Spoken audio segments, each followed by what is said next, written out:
Samai ni hai hạt away nơi miền sông Kriam. Ngày níខ្ញុំត្រូវទៅយកកូនចេញពីស្រុកកំណើតដើម្បីរក្សាសុវត្ថិភាពជីវិតគាត់សួស្តីបងប្អូនជាទីគោរពនិងជាទីស្រឡាញ់ទាំងអស់គ្នាថ្ងៃនេះខ្ញុំចង់និយាយពីរឿងមួយដែលខ្ញុំមិននឹកស្មានថានឹងកើតឡើងនៅសម័យនេះទេសម័យនេះហើយហេតុអ្វីនៅមានសង្គ្រាមថ្ងៃនេះខ្ញុំត្រឡប់ទៅស្រុកកំណើតដើម្បីយកកូនទៅភ្នំពេញមូលហេតុសាលាកូនបានបិទមួយរយៈព្រោះស្ថានភាពមិនសូវសុវត្ថិភាពពេលខ្ញុំជិះឡានចេញពីស្រុកចិត្តខ្ញុំធ្ងន់ណាស់មិនមែនធ្ងន់តែព្រោះការធ្វើដំណើរទេប៉ុន្តែធ្ងន់ព្រោះភាពភ័យខ្លាចនិងភាពមិនច្បាស់លាស់ថាអនាគតនៅមុខយើងនឹងទៅជាយ៉ាងណាខ្ញុំមានកម្រងចង់ឲ្យពុកម៉ែប្អូនទៅជាមួយដែរព្រោះខ្ញុំគិតថាទៅជាមួយគ្នាសុវត្ថិភាពជាងតែពួកគាត់មិនដាច់ចិត្តទៅទេ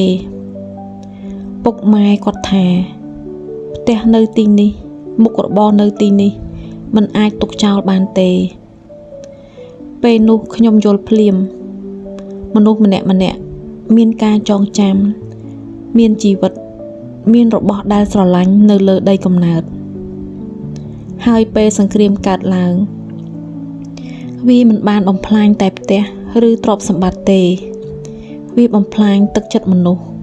បំផ្លាញការស្ងប់ស្ងាត់បំផ្លាញសុបិនរបស់គ្រួសារច្រើនណាស់ពេលខ្ញុំមើលកូនខ្ញុំគិតក្នុងចិត្តថាកូននៅតែតូចកូនគួរតែមានជីវិតធម្មតាទៅរៀនជួបមិត្តភក្តិ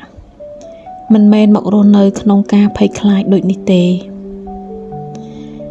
ហើយនោះហើយជាហេតុដែលខ្ញុំសម្រេចចិត្តយកកូនទៅភ្នំពេញមិនមែនខ្ញុំមិនស្រឡាញ់ស្រុកកំណើតទេខ្ញុំស្រឡាញ់ណាស់តែសុវត្ថិភាពនិងអនាគតកូនវាសំខាន់ជាងគេបងប្អូនអើយពេលខ្ញុំសួរថាសម័យនេះហើយហេតុអ្វីនៅមានសង្គ្រាមខ្ញុំមិនចង់ស្ដីបន្ទោសអ្នកណាទេខ្ញុំគ្រាន់តែជាមនុស្សសាមញ្ញម្នាក់ដែលឃើញថាអ្នកដែលរងគ្រោះជាងគេគឺប្រជាជននិងកុមារសង្គ្រាមធ្វើឲ្យមនុស្សខ្លះត្រូវចាកចេញពីផ្ទះធ្វើឲ្យមនុស្សខ្លះបែកគ្នាពីគ្រួសារធ្វើឲ្យមនុស្សខ្លះបាត់បង់ការសិក្សាបាត់បង់ការងារបាត់បង់សុភមង្គល